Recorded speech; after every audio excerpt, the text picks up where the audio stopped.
श्री शिवाय नमस्ते। हम सबको पता है कि आज है 28 दिसंबर यानी कि साल की आखिरी प्रदोष 2024 का ये आखिरी प्रदोष है। और प्रदोष का ये आखिरी दीपक आप सभी को आज रात में अपने घर पे लगा है। लेकिन इस बार हमें एक दिया नहीं लगा रहा। कितने दीपक लगा रहा है? अपने घर पे रात में 2 दीपक लगा है। जो पहला दीपक होगा वो आपको घी का लगा है और जो दूसरा दिया होगा वो आपको तेल का लगा है। इसी की बात हम इस वीडियो में करेंगे। अगर घर में बहुत पैसे को तंगी रहते, कर्जे में डूबे जा रहे हो, तो आप इस उपाय को जरूर करिएगा और फिर आप बहुत सारे लोग को कराना भी है। मौका आपके पास बहुत कम है क्योंकि ये 2024 की आखिरी प्रदोष है जो कि अब नहीं पड़ने वाली इस और सीधा पड़ेगी 2025 को। अब यहाँ सभी को आपको मिट्टी का दिया दिख रहा है। जब भी मैंने दीपक का उपाय समझाया है, एक ही बात का है, कोई भी दिया ले सकते हो, परेशान मत होना। कमेंट सेक्शन तो कोई सा भी दीपक ले सकते हो। नया लेना हो तो नया ले लो, पुराना ले सकते हो तो पुराना ले सकते हो, पुराना लो तो पुराना भी ले सकते हो। आपको एक दीपक में डालना है घी, एक दीपक में घी डालना है और जो दूसरा दिया आपने लिया है उसके अंदर आपको तिल का तेल डालना है। कौन सा तेल डालोगे? तिल का। तरीका समझेगा। अब आपको यह दीपक लगाना भोले शंकर के शिवलिंग के पास में, कहीं और नहीं लगाना। और मुझे उम्मीद भी है कि आप सभी के घरों में महादेव की शिवलिंग जरूर होगा। अगर नहीं है तो बेल पेड़ के पास भी लगा सकते हो। बेल का पेड़ भी नहीं रखे हो तो आप अपने घर के मेन गेट के पास भी लगाना है। आपको क्या करना, महादेव के शिवलिंग के पास जाना, दोनों दीपक को ऐसे रखना साथ में, जैसे यहाँ पे मैं रख रहा हूँ ना। वैसे मेरे पास एडिटिंग का ऐप नहीं है जो मैं आपको दिखा पाऊँ। दीपक रख करके थोड़ा सा पेन से बना रहा हूँ, थोड़ा समझने की कोशिश करिएगा। हाँ तो है गाइस, जो आपको ये ऐसे दोनों दीपक रख देने, दोनों दीपक रख देना। तो फिर दोनों दीपक ऐसे रख लेना। आप ध्यान रखिएगा कि अब मैंने आपको बता रखा है कि दीपक को कभी भी डायरेक्ट नहीं रखना। आपको क्या करना है, जो 2 चीज़ लेनी है, एक तो आपको काला तिल लेना है। काले तिल को आपको एक दीपक के नीचे रखना है और दूसरा आपको लेना होगा चावल के दाने, और दूसरा चावल का दाना आपको दूसरे दीपक के नीचे रख देना है। एक दीपक काला तिल और दूसरे दीपक के नीचे चावल। अब यहाँ पे समझते हैं कि ये उपाय आप कर रहे हो तो बत्ती कौन से लगाएंगे? बत्ती कर किसके ले रहे हो? माता लक्ष्मी के लिए। तो आपको जो गोल बत्ती लगानी है, आपको लंबी बत्ती लगानी है, एक आपको क्या लगानी है? लंबी ही लगानी है। तब इस दीपक को प्रज्वलित करोगे भोले शंकर की शिवलिंग के पास में। एक दीपक को जलाएंगे रिद्धि के नाम से और दूसरे दीपक को प्रज्वलित करेंगे सिद्धि के नाम से। एक दीपक को प्रज्वलित करें रिद्धि के नाम से जलाएंगे, दूसरे दीपक को सिद्धि के नाम से जलाएंगे। अब यहाँ पे परिवर्तन करते हैं। जिस दीपक के नीचे आपने काला तिल रखा है उस दीपक के अंदर आपको चावल का दाना डालना है। जला करके दीपक को माता लक्ष्मी का रिद्धि सिद्धि का ध्यान करके, जिस दीपक के नीचे अगर आपने चावल का दाना डाला है उस दीपक के अंदर आपको काला तिल डालना है। तरीका समझिएगा और इस उपाय को पूरे विधि विधान से नियम के साथ में करिएगा, जिससे आपका साल भर आपका कभी पैसे की कमी ना हो। और इस चीज़ का ध्यान रखिएगा। एक दिया घी का लगेगा, एक दिया तिल का तेल लगेगा। एक दीपक के नीचे काला तिल, एक दीपक के नीचे चावल का दाना और एक दीपक, दोनों दीपक लंबी बत्ती का होगा, उस चावल के अंदर पड़ेगा। जिस दीपक के नीचे चावल रखे उस दीपक के अंदर काला तिल पड़ेगा। ठीक है, करके देखिएगा। बहुत स्पेशल सा उपाय है प्रदोष का, आप सभी को करना है, करके जरूर देखिएगा। आगे बढ़ते हैं इस वीडियो के हम दूसरे उपाय की तरफ, जो कि आपको करना है बेलपत्र के साथ में। यह उपाय आपको करना है तो कब है? प्रदोष के दिन, लेकिन चढ़ाना अगले दिन। तरीका समझो। जैसे कि मान लो घर में कोई ऐसा इंसान है जिसकी बीमारी ठीक ही नहीं हो पा रही है, चिंतित रहते हो हमेशा उसकी बीमारी को लेकर के, दिन भर मेडिसिन दे रहा डॉक्टर को, तो आप इस उपाय करके देखिएगा। एक बार करके देखिएगा। आपको एक बेलपत्र लेना है, बहुत प्यार सी सुंदर सी मिल जाएगी। बेलपत्र के साथ में आपको एक तांबे का लोटा ले लीजिएगा।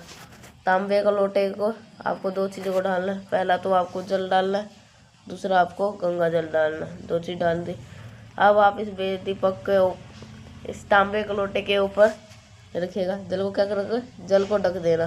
जैसे मैंने ढक रहा हूँ ना, आप भी वैसे ढक देना। जल को ढकने के बाद में इसी प्लेट के ऊपर जो मैंने बेलपत्र आपको दिखाई है उस बेलपत्र को आपको रख देना। आपको ऐसे जैसे मैं रख रहा हूँ ना वैसे ही आप रख देना। जिस कमरे में वो व्यक्ति सोता है उस रूम में, उस कमरे में इस बेलपत्र को रखना होगा। और उस कमरे में रखने के बाद में प्रदोष के टाइम पे रखना, पूरी रात रख रहने दो। अगले दिन पड़ेगा रविवार। रविवार का दिन सुबह सो करके उठना, 10 बजे से पहले स्नान वगैरह कर लेना। फिर आपको इस कलश को उठा लेना। जो व्यक्ति बीमार है उस व्यक्ति का हाथों से स्पर्श करवा देना। और फिर इस कलश को उठाना, महादेव के शिवलिंग के पास चले जाना। जो शिवलिंग आपने घर पे लिए हो, अगर आपको घर पे कर सकते हो तो वहाँ पे भी कर सकते हो। घर पे पूरा जल महादेव के शिवलिंग के ऊपर समर्पित करने के बाद में फिर आपको लास्ट में उसे एक बेलपत्र को चढ़ाना है जो आपने प्लेट के ऊपर रखा था। जब बेलपत्र चढ़ाओगे तब आपको उस व्यक्ति का नाम और गोत्र बोलेंगे। कुंद कुशेश्वर महादेव के नाम से, हे श्री शंभु भोलेनाथ, हमारे घर में ये विनती है, हम काफ़ी दिनों से बीमार पलस की बीमारी ठीक नहीं हो पा रही है, तो आप इस बीमारी को ठीक करिएगा। कुछ ऐसे तरीके से प्रार्थना करिएगा। अब इतना करने के बाद में इसी बेलपत्र को उठाना।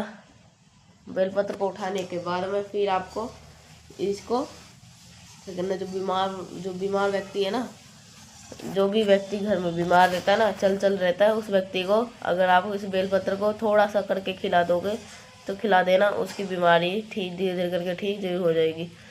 चलो आगे बढ़ते इस वीडियो के हम तीसरे उपाय की तरफ। जो तीसरा उपाय है ये आपको करना है अपने घर के कलेश को ख़त्म करने के लिए। आज के टाइम पर तो सबसे जो प्रॉब्लम है यही है कि घर में लड़ाइयाँ बहुत होती है, हर एक छोटी बातों को लेकर के किस मजा लेता है। तो आप इस बात करिएगा, लेकिन कैसे करना है इसकी बात हम तब करेंगे जब आप सभी लोग कर लोगे वीडियो को लाइक।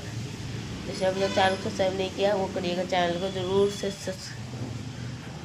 चैनल को सब्सक्राइब कर लीजिएगा। और यही है, थोड़ा सा आपको बस 1 चम्मच के दूध लेने, उससे भी कम की ज़रूरत पड़ेगी। वैसे इतना दूध दिखा दो, लेकिन 1 चम्मच से कम दूध लेना, लेकिन दूध होगा लेकिन गौ माता का। एक बेलपत्र लीजिएगा, बहुत प्यारी सुंदर सी बेलपत्र को लीजिएगा। बेलपत्र के तीनों पत्तियों के एक बूंद आपको लगा देना, क्या, दूध का। उन तीनों पत्तियों पे एक बूंद क्या लगा देना है आपको, दूध लगा देना। दूध लगा हुआ यही बेलपत्र आपको उठाना, महादेव के शिवलिंग के पास जाना। एक स्थान है महादेव के शिवलिंग का, अगर उस स्थान पे हमने रख करके खुश कर दिया व्यक्ति को तो महादेव अपने आप खुश हो जाते हैं। वो कौन व्यक्ति है, वो है माता पार्वती। इन्हीं के स्थान पे आपको उसको रखना होगा, समर्पित करना होगा।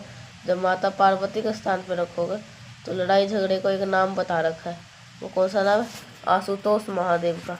आशुतोष महादेव के नाम से उस बेलपत्र को रखेगा। और फिर आपको 1 लोटा जल चढ़ा देना उस व्यक्ति का, और नाम और गोत्र बोल करके। जो व्यक्ति घर में क्लेश करता, लड़ाई झगड़े करता है, यकीन मानिए अगर ये दूध वाली बेलपत्र अगर समर्पित कर दिए तो आपके घर में कभी क्लेश नहीं होगा। 2025 में आपके घर में बहुत सारी खुशी आएगी। बात कर लिया हमने 3 उपाय के, आगे बढ़ते हैं बहुत ही छोटा सा, बहुत ही आसान सा उपाय की, वो आखिरी और चौथा उपाय की, जो कि आपको करना है समी के पत्ते के साथ में। देखो इस उपाय का जो बेनिफिट है स्पेशली बनाए गए नौकरी के लिए बस, लेकिन किसी भी इच्छा के लिए कर सकते हो। अगर नौकरी आपको बच्चे की नहीं लग रही है, अगर प्राइवेट हो, कौन सी हो, गवर्नमेंट हो, कोई सी भी हो, नौकरी होती है, लेकिन ज़्यादा लोग परेशान होते हैं सरकारी के लिए। तो आप इस उपाय किसी के लिए करो, लेकिन इच्छा के लिए कर लो। सिर्फ और सिर्फ आपको 1 समी का पत्ता लेना है, मात्र 1 समी का पत्ता लो। नहीं मिल पाता समी का पत्ता, चावल का दाना ले लो। उसको लेने के बाद में आपको फिर से क्या, किस चीज़ की, पीले चंदन की जरूरत पड़ेगी। पीले चंदन के छोटे से कटोरी में लेना, उसे डाल करके हल्का सा पानी डाल करके गाढ़ा सा पेस्ट बना लो। पेस्ट बनाने के बाद में फिर आपको उस 1 समी के पत्ते को क्या करेंगे, समी के पत्ते को पीले चंदन में लगा करके, जो आपकी मनोकामना कुंद केशवर महादेव के नाम से सीधा महादेव की शिवलिंग के ऊपर, कहीं और नहीं चढ़ाना, सीधा महादेव की शिवलिंग के ऊपर पीला चंदन हुआ वाला अगर आपने समर्पित कर दिया समी पत्र, तो जिसकी नौकरी नहीं लग रही उसकी नौकरी लगना स्टार्ट हो जाएगी। और आपके घर में कोई एक से इच्छा होगी वो पूरी जरूर हो जाएगी। तो मैंने कोशिश करी आप सभी को हर एक चीज़ों का, हर एक बातों को समझाने की।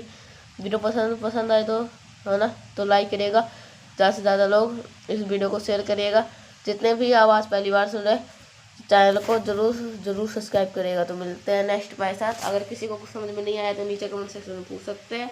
तो मिलते हैं नेक्स्ट पाई साथ। तब तक के लिए श्री शिवाय नमस्तुभ्यम।